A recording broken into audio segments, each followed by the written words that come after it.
मंडळी, एका शाळेमध्ये सर्वेक्षण केलं होतं, की मुलांची बुद्धिमत्ता किती आहे?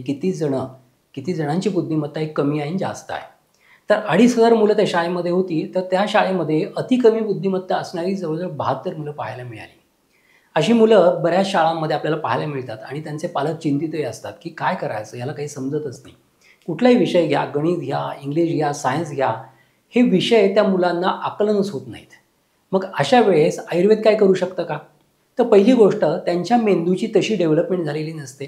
त्याच्यामुळेच हा त्रास होत असतो. मग ही मेंदूची डेव्हलपमेंट होण्यासाठी आपण काही करू शकतो का?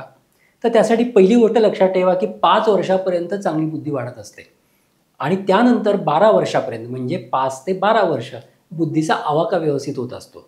मग या 12 वर्षाच्या काळामध्ये जर आपण मुलांना व्यवस्थित चिकित्सा दिली, काही गोष्टी दिल्या, तर त्याचा नक्कीच चांगला आपल्या मुलांना फायदा होऊ शकतो आणि त्यांची बुद्धी चांगली वाढू शकते, आकलन चांगलं होऊ शकतं. त्यासाठी 2 औषधं सांगतो. एक म्हणजे रोगर बदाम ऑइल आणि दुसरं म्हणजे ज्योतिष्मती तेल.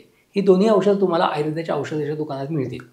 तर त्यापैकी सकाळी 1 कपभर गाईचं दूध घ्यायचं, त्याच्यामध्ये 1 चमचा रोगर बदाम ऑइलचा घालायचा, ते मिश्रण हलवायचं, त्याच्यामध्ये खडीसाखर घालायची आणि सकाळी रिकाम्या पोटी त्या बाळाला देऊन टाकायचं. त्याच्यानंतर रात्री झोपायच्या आधी 1 कपभर गाईचं दूध घ्यायचं, त्याच्यामध्ये 5 ते 6 थेंब ज्योतिष्मती तेलाचे घालायचं, ते मिश्रण हलवायचं आणि बाळाला प्यायला द्यायचं. असं तुम्ही करत राहाल तर तुम्हाला 5 ते 6 महिन्यामध्ये बाळाच्या बुद्धीमध्ये किंवा मुलाच्या बुद्धीमध्ये फरक झालेला जाणवेल. या जोडीला ब्राह्मी प्राश नावाचं एक अवल्यासारखं औषध मिळतं आणि ब्राह्मी घृत हे एक ब्राह्मीने सिद्ध केलेलं तूप पण मिळतं. तर हा जो ब्राह्मी प्राश आहे, हा दुपारी जेवणानंतर 1 चमचा दिल्यावर खूप छान फरक पडताना दिसतो आणि ब्राह्मी घृत वरण भातावर द्या 1-1 चमचा, त्याने पण सुंदर फरक पडतो.